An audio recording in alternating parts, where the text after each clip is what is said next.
Spinoza et la constitution de la Terre vivante. Volet 4. L'éthique spinoziste face à la crise écologique.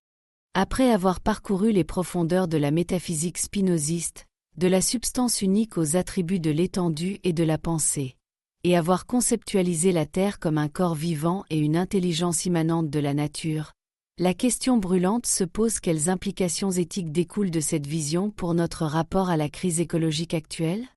C'est dans l'éthique que Spinoza ne se contente pas de décrire le réel, mais nous offre une voie pour y vivre de manière adéquate, une voie qui, de manière surprenante, résonne avec force face aux défis environnementaux de l'Anthropocène.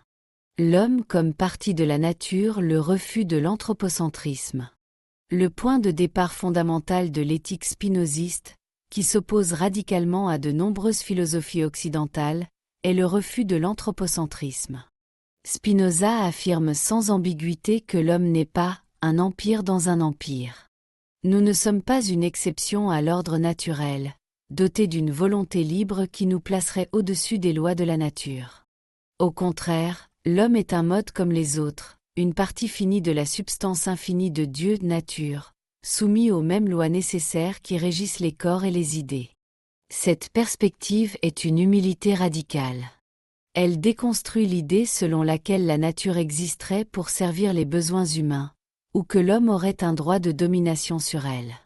Si nous sommes intrinsèquement liés au tissu du réel, si chaque élément de la nature est une manifestation de la divinité, alors la destruction ou la dégradation de la nature n'est pas seulement un acte contre un extérieur à nous, mais une atteinte à la substance même dont nous faisons partie.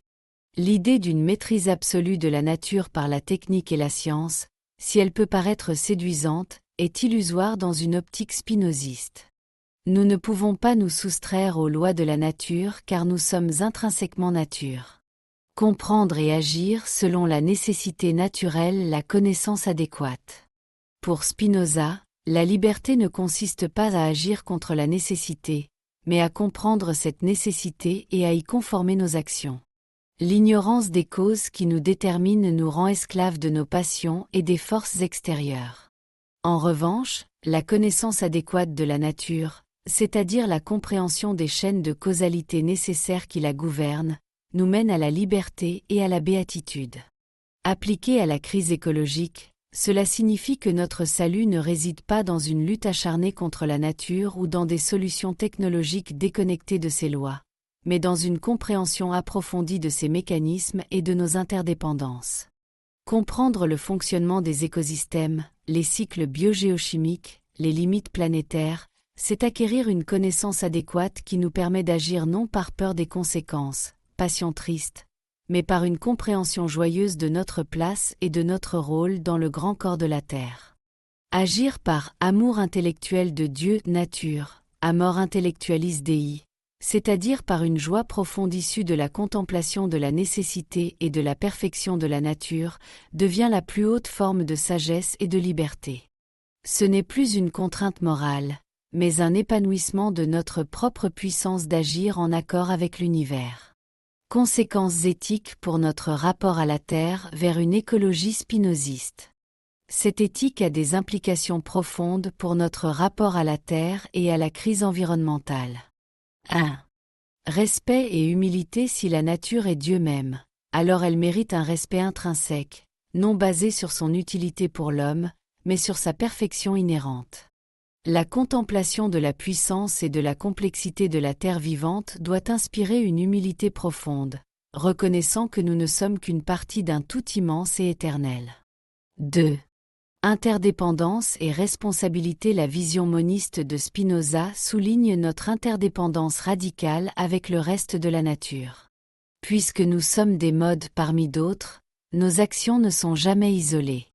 La dégradation d'une partie de la nature affaiblit le tout, y compris nous-mêmes. Une écologie spinoziste n'est pas une question de sauver la planète comme si elle était externe à nous, mais de préserver notre propre être en préservant le système dont nous faisons partie. Notre responsabilité n'est pas un fardeau moral imposé, mais la conséquence naturelle de notre compréhension de la causalité universelle. 3.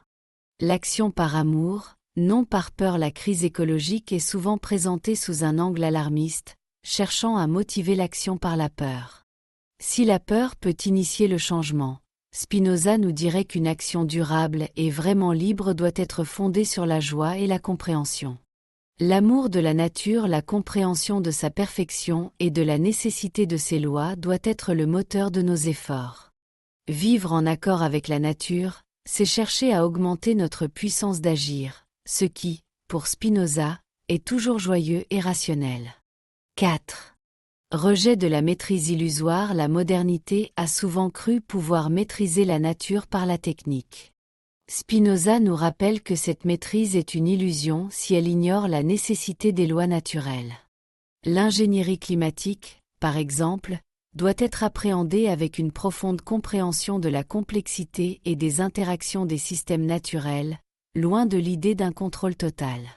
La véritable sagesse consiste à collaborer avec les lois de la nature, plutôt que de tenter de les subvertir. Conclusion. Spinoza, un philosophe pour l'Anthropocène ? Spinoza, figure du XVIIe siècle, nous offre une philosophie étonnamment pertinente pour l'Anthropocène. Son rejet du dualisme cartésien, son insistance sur l'immanence de Dieu dans la nature, et sa conception d'une éthique fondée sur la compréhension de la nécessité sont autant de pistes pour repenser notre place dans le monde.